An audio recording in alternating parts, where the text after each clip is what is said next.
Mulai tanggal 12, semua pendatang dari Filipina diharuskan menjalani karantina terpusatkan selama 14 hari. Untuk penerbangan pertama, hanya 3 penumpang yang datang dengan memakai masker mulut dan wajah di sepanjang perjalanan.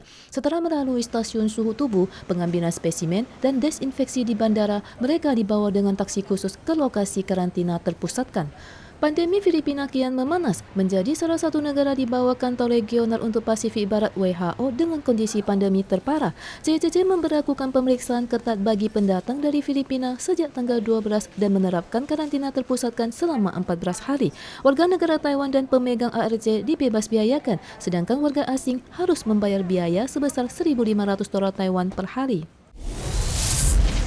Pabrik tenun besar Universal Incorporation kembali menjadi tim produksi nasional untuk pandemi kali ini. Tetapi masker yang diproduksi hanya berwarna biru dan hijau yang hanya untuk grosir dan bukan untuk eceran. Tetapi baru-baru ini ada penjual di Shopee yang menjual produk mereka dengan warna-warna trendy dengan tulisan Made in Taiwan.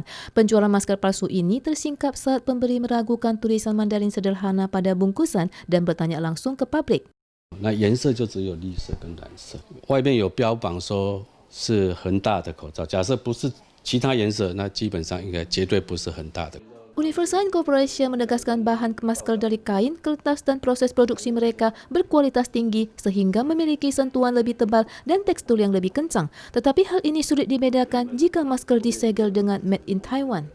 Sementara pabrik masker CSD memiliki beragam warna dan gaya serta motif rendah dan lainnya. Pada lapisan luar akan tertera segel CSD. Fitur yang berbeda dari produk ini dapat digunakan sebagai indikator untuk membedakan masker. Namun, FDA mengatakan bahwa masker medis adalah produk yang dikontrol secara medis dan memerlukan perizinan dalam penjualan. Penjualan barang palsu atau tidak memiliki perizinan akan melanggar Undang-Undang Urusan Farmasi. Pelanggar akan dikenakan hukuman pidana 5 tahun ke bawah dan denda sebesar $20 juta Taiwan.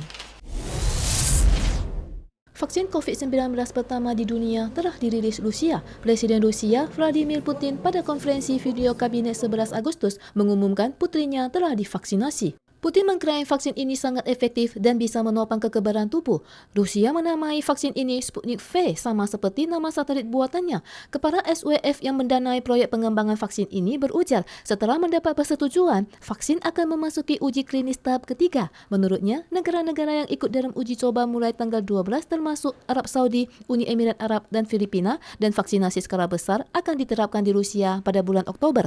Namun, para pakar internasional masih meragukan vaksin ini. Harian Tentera Pembebasan Rakyat Tiongkok TPR pada tanggal 11 mengumumkan peluncuran simulasi tembakan langsung TPR ke-76 dalam waktu dekat. Dalam ketegangan situasi Selat Taiwan, pesawat Tiongkok telah berulang kali melintasi garis tengah selat. Selat Taiwan telah menjadi zona panas dua kekuatan besar, Tiongkok dan Amerika Serikat. Sokongan Amerika Serikat kepada Taiwan jika perang meletus menjadi perhatian umum. Tetapi wadah pemikir di Washington menganalisis, meskipun menang dalam perang ini, militer Amerika Serikat harus membayar mahar hingga ratusan miliar dolar. 我们也必须坦白，就是说，没有一个国家愿意替另外一个国家打仗，这是国际政治的现实。 Jika perang pecah di Selat Taiwan, kemungkinan Amerika Serikat mengirimkan pasukan membantu Taiwan memicu banyak diskusi. Pakar Taiwan menganalisis bahwa posisi Taiwan pada rantai kepulauan terdepan berperan penting dalam kebijakan pertahanan Amerika. Jika Tiongkok berhasil menguasai Taiwan, Amerika tidak hanya kehilangan kekuatan di Laut Tiongkok Selatan, juga kehilangan kedudukannya sebagai adik kuasa Asia Pasifik, sehingga Amerika tidak akan tinggal diam.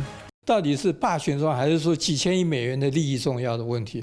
当然讲起来，霸权。 国家安全一向都不能依赖外援，国防部秉持国防必须靠自己。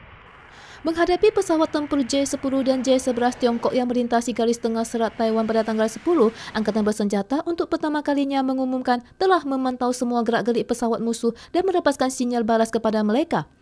Ketegangan militer kedua sisi selat juga memengaruhi pemetaan strategis Amerika Serikat, Tiongkok, dan Taiwan. MND menegaskan perlawanan semakin proaktif akan dilakukan jika musuh semakin dekat ke Pulau Taiwan. Selain itu juga menilai adanya kemungkinan darurat dan merumuskan aksi penangkisan yang sesuai.